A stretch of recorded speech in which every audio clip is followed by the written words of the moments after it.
sure you can understand that we're in sort of information blackout where DOJ refers us to the special counsel. They're not holding any briefings. White House counsel refers us to DOJ. So if you are not able to talk about this from the podium, would you invite a DOJ official to take our questions here to the briefing? No, you would have to go to the Department of Justice. Unbelievable. This is what the Biden White House calls complete transparency. Well, joining me now to talk about the latest developments with the DOJ and Joe Biden is Pam Bondi, former Florida Attorney General and a Newsmax contributor. Pam, welcome to the program. Welcome to the Newsmax family as well. It's great to see you tonight. Thanks, my friend. Great to be here. Well, Pam, you know, it's great that we've got a special counsel here overseeing these investigations, but it's also serving as an excuse right now for the White House and others to keep any of this new information from the press and ultimately the American people. I mean, as a former state attorney general, how do you think this case should be handled, both with the DOJ and the White House when it comes to dealing with the press? Well, first, Jen, let me talk about Jean-Pierre Karim. I think the only funny thing about that was when she was the only person, I believe, in the White House who was happy that there was a DOJ investigation, because now she can say no comment.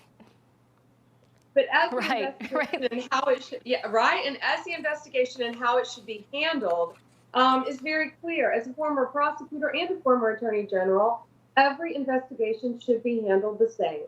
And Merrick Garland created the playbook as to how this investigation should be handled. They should have the FBI raiding Joe Biden's house, just like they did to Donald Trump. They should be interviewing every single person who could have touched those documents, including, and first, Hunter Biden. You know, President Trump's documents, as we all know, went straight from the White House, the most secure place in the country, to Mar-a-Lago. Joe Biden had no right to even take his documents, and they weren't his to take, and we have no idea where they were. So this investigation should be handled much more aggressively. People should have been brought in already. People who have a classified security clearance should have all been present when those documents were retrieved. And frankly, I think we all think there are many more documents potentially out there. Yeah, you took the words right out of my mouth. That is still the question. You know, Karine Jean-Pierre told the press corps on Thursday of last week, on six occasions that, you know, this search is complete, no more documents. And then lo and behold, more documents found that evening. And we didn't find out about that until Saturday over the weekend. And, you know, I'm curious, Pam, to get your take on the timeline here and these gaps, because it was November 2nd when they found the documents at the Penn Biden Center. We had, of course, the midterms November 8th, still didn't know anything then. On December 20th, they found the documents in Biden's garage. We found out on the 9th about the first batch of documents, thanks to CBS. And then it was on the 12th that we found out about the documents at Biden, or they found more documents at Biden's home. I mean, why these gaps? You find that first set of documents the American public doesn't know. Then it's weeks before they find another set, weeks before another set is found. What do you make of that? Well, clearly the November 2nd date to me is the most compelling because it was 2 days before the midterms. And they held it, they kept it close to the vest. No one found out, so it wouldn't affect the midterms, so it wouldn't crush the Democrats. And that's the opposite of what they did to Donald Trump. Not only did they leak what was in documents, they were fake leaks. Jim, remember they kept saying he had the nuclear codes? What a joke that was. You know, that Donald Trump took the nuclear codes. What have we heard about what's in Biden's documents? Absolutely nothing.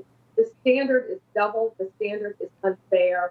And they're not doing anything that they should do. But yeah, this timeline is extremely important. And I think the date that actually is even more important is when Joe Biden left office, as opposed to when they went to the Penn Biden Center.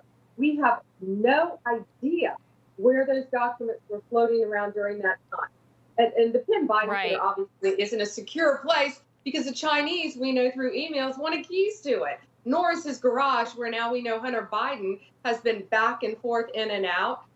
So, you know, what's in those documents? Those are huge. There are so many questions that special prosecutor needs to answer, and needs to answer right away, get answered right away. And, you know, it's funny, speaking of Chinese and someone with connections to the Chinese, Eric Swalwell on The View today, he said, Biden had good intentions. This was just a mistake. Just interesting to see how everybody's making excuses for the former vice president. Pam Bondi, we got to have you back here soon because obviously this story is not going away.